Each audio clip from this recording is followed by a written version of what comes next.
Mokib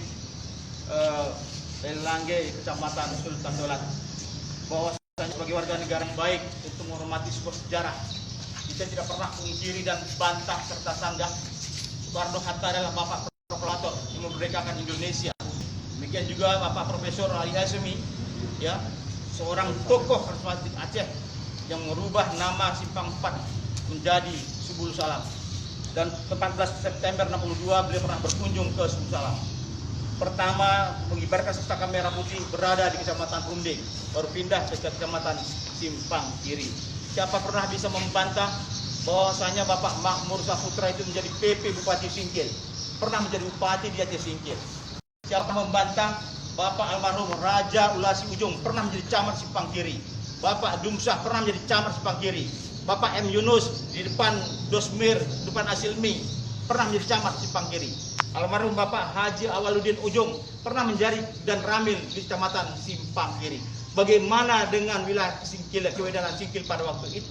Terdiri dari 4 kecamatan, Kecamatan Pulau Banyak, Kecamatan Singkil, Kecamatan Simpang Kanan, dan Kecamatan Simpang Kiri bersatu padu. Alhamdulillah 2 Januari 2007 lahir Subul Salam dengan Undang-Undang Nomor 8 tahun 2007. Siapa pernah membantah Bapak Haji Asmauddin pernah menjadi PJ Wali Kota Subul Salam? Siapa pernah membantah Bapak Martin Deski pernah menjadi PJ Wali Kota Subul Salam?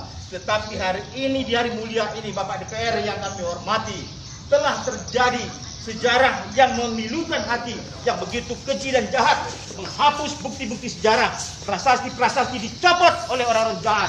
Ini adalah sebuah tindakan konspirasi politik yang masif dan terstruktur. Oleh karena itu kami sudah membuat surat pada Bapak Kapolres, tembusan pada Komisi 3 DPR RI, Bapak Kapolri dan Bapak Kapolda Aceh mengusut tuntas prasasti yang dibongkar. Tidak hanya yang ada di lapangan Beringin Kota Salam, tetapi ada di terminal Subul Salam. Ini bukti dan faktanya kawan-kawan media semuanya. Dan satu prasasti di lapangan bola kaki di Kecamatan Runding. Dan ini bukti prasasti di SMP 1 Simpang Kiri. Oleh karena itu, tangan-tangan jahil seperti ini, kalau tidak mampu untuk membangun, jangan merusak. Jangan merusak. Darah pertaruhannya untuk melahirkan Kota Subul Salam. Nikmati sajalah. Saya sebagai mantan wali kota, nyampaikan permohonan maaf kepada bapak-bapak unsur kemusbidaan, instansi vertikal, Bapak Kapolres dan jajaran, Bapak Dandim dengan jajaran, Bapak Kajari dengan jajaran, pengadilan dengan jajaran, bahwasanya jabatan-jabatan bapak-bapak itu adalah jabatan karir, bukan jabatan politik.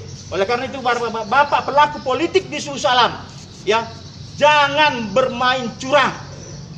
Kami yakin ada orang yang menyuruh, ada orang melakukan untuk menghapuskan bukti sejarah seperti ini. Kalau memang tidak mampu bekerja, jangan membuat keonaran, jangan ganggu, jangan rusak fakta-fakta sejarah seperti ini. Sangat naif dalam hati kami. Oleh karena itu kami menyampaikan aspirasi ini, Pak Dewan yang terhormat, sampaikan pada pimpinan Dewan. Semoga mempunyai pikiran yang jernih dan rasional, bahwasanya Subul Salam ini kita lahirkan bersama-sama dengan doa dan dukungan seluruh masyarakat Kota Subul Salam.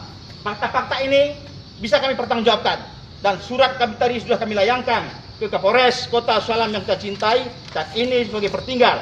Dan mudah-mudahan dalam waktu dekat surat kami ini akan kami sampaikan kepada Bapak Kapolda, Kapolri, dan Komisi 3 DPR RI, termasuk mengusut hal-hal yang kriminal yang terjadi di Subul Salam. Tercecernya dokumen negara, kenapa sampai dengan hari ini tidak terbongkar? Perampokan toko emas, kenapa sampai dengan hari ini tidak tahu siapa pelakunya? Masyarakat ingin nyaman, ingin aman, ingin damai dalam negeri secara kata Bumi Syekh Hamzah Pansuri. Demikian mungkin Bapak Dewan. Pak Dewan mungkin silakan kalau ada tanggapan. Baik.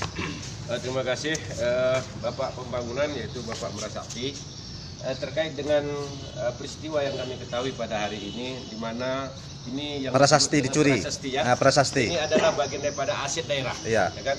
Ini bagian daripada aset daerah yang harus memang diamankan dan dilindungi oleh pemerintah, siapapun pemerintahnya. Oleh karena itu kita berharap, sebagaimana yang disampaikan oleh Bapak Merasakti tadi, bahwa persoalan ini dan beberapa persoalan ini sudah dilaporkan kepada kepolisian, ya kita juga dari lembaga DPR mengharap kepada selaku penegak hukum untuk mengusut, karena ini adalah aset daerah, karena ini bersumber dari uang daerah ya uang rakyat. Dan karena itu apa yang menjadi harapan Bapak Merasakti tadi, ini kami akan coba menyampaikan kepada pimpinan DPR nanti. Saya pikir demikian. Sedikit lagi kawan-kawan semua, di dalam prasasti ini ada lambang burung Garuda. Burung Garuda itu adalah lambang negara kita. Siapa yang merusak lambang negara berarti termasuk merongrong Negara Kesatuan Republik Indonesia. Mungkin itu sebagai tambahan rekan-rekan media. Terima kasih. Baik. Seharusnya Pak, seharusnya prasasti ini sebagai salah satu monumen nasional di Kota Salam. Apa seharusnya tindakan dari pemerintah setempat itu Pak untuk menjaga ini Pak? Dari legislatif lah, legislatif anggota dewan. Andai pun misalnya sebuah pembangunan yang sudah dibangun semasa pemerintah dahulu, kalau ada di situ prasasti, ketika ini direnovasi ringan atau berat, kalau ini memang harus dibongkar, seharusnya ini diamankan. Setelah selesai pembangunan, ini kembali dilengketkan, bukan dihilangkan, bukan dimusnahkan, karena itu adalah sebuah dokumen yang penting, ya, untuk mengingatkan bahwa ya, sebuah pembangunan itu adalah bersumber dari dana APBK ataupun uang masyarakat. Melihat monumen saat ini Pak, seperti ini yang terlihat yang tidak terawat. Bagaimana tanggapan Bapak melihat ini Pak? Ya, kalau kami menyikapi persoalan ini mungkin ya kelalaian atau ketidaktanggapan daripada pemerintah, sehingga banyak gedung ya terkesan terabaikan, ya kan, tidak terpelihara. Namun kami juga sedikit tahu bahwa di setiap SKPK yang membina ini kadang ada yang diajukan untuk perawatan, ada juga yang tidak. Ya gini Pak, pandangan Bapak secara politik, apakah ini bukan merupakan sebuah penghinaan atas sejarah? Karena kita tahu Bapak merasa adalah Bapak pembangunan yang telah secara umum kita tahu bahwa Bapak merasa Bapak pembangunan. Apakah ini bukan merupakan penghinaan? Sedikit lagi rekan-rekan saya tambahkan.